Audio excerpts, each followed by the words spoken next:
Okay, day 21. Full disclosure, this is take 3 because I'm having some issues trying to get this story out apparently. Uh, we just watched the series finale or season finale of Survivor. It's a really good season. I was shaken. Caitlin had never actually seen a season of the show. And maybe she should never watch another one because this season was really good and I don't think any of the other ones would compare. Anyway, this is not about Survivor. This is about this little chair here. It's a chair for the Emperor, so it might actually be a throne. I guess that just depends on where it is. If it's in a throne room, it's a throne. And I guess if it's in an office, it's a chair or an office throne. I don't know. I don't know which one is which because I could see a throne, I could see chair. It's got no lumbar support. Um, Today's figure requires, I thought, very little backstory, but it turns out a lot of backstory. So, I've loved toys all my life. That's apparent. Even as an adult, I have this thing where I always want one toy under the tree, at least one toy under the tree, like from my parents. I don't really care what it is, just as long as there's a toy. Uh, for several years, as I got older and, just could buy things for myself and everything, that became a more difficult thing, a more difficult ask. So it became more so, I'll buy the toy, y'all just wrap it and put it on the tree. I just like the idea of unwrapping a present that's a toy under the tree every year. Um, so I brought my mom to see the prequels when they came out, way back in 1999, 2002, 2005. Well, me, my sister, and my brother. We brought our mom, fine. Not I. It wasn't a singular thing. Uh, Hence, Star Wars is family, which I say a lot, apparently. Uh, but we brought our mom to see the prequels, which didn't really stick with her. She was like, they're fine, whatever, but I like the originals and I like old things too. She's even more so fallen into this loop of just watching old movies recently. Um, but we brought her to see the prequels, and that was that. So in 2011, I was living in Lake Charles, and I was about to move to Baton Rouge, and I knew I was moving to Baton Rouge, and I that was my last, in my mind, last Christmas in Lake Charles.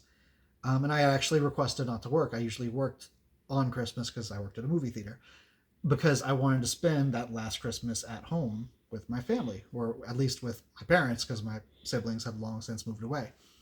And I asked my mom to, she was like, "What do you want for Christmas?" I was like, "Oh, the traditional start like thing under the tree. It could just be a Star Wars figure, whatever." The Clone Wars line was out at the time, and so there was a lot of like random clones and things like that. And I didn't really care. There's no such thing as too many clones. Actually, there might be if you look upstairs, but still, I was like, just some random, a couple random figures. It's cool. Like, if they're ones I have, they're cool. They're clones. There could be more.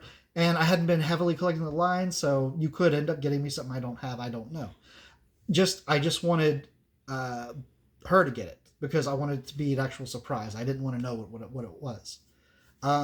So Christmas morning comes, and it was two figures. One was a clone because there were millions of clones, and the other one was the Clone Wars version of Ki-Adi-Mundi right here. And I was like, "Oh, that's cool. No, I don't have him." And she was like, "Yeah, that was the only one I recognized out there. That's the Conehead guy from the Phantom Menace." And it struck me. Like, I was like, "Yeah, yeah, Ma, that's the Conehead guy from Phantom Menace." Like, she remembered that, which I figured by that point, she would have just, whatever. I don't care about the prequels, as most parents of my generation feel. But she remembered Ki-Adi-Mundi. She didn't remember his name. She just remembered he was the Conehead guy. But she recognized him and was like, "Aha, I'm going to get that guy because I know what that is." Uh, it reminded me of when I was very, very young. And my mom would actually know the names of way too many Ninja Turtle characters, like Muckman and Pizza Face and Ray Fillet, because as a small child, I'd had her hunt down these figures for me while I was at school or for birthdays or for Christmas and things like that. So it was almost like a throwback to that. And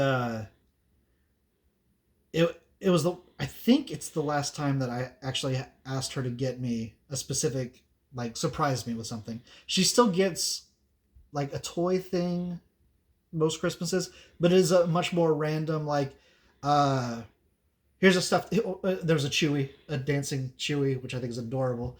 And she's like, I'm not really sure what this is, but it looked like something you might like. This was something that she was like, I recognize this guy, so I hope you'll like him, and I do, mostly because my mom recognized him.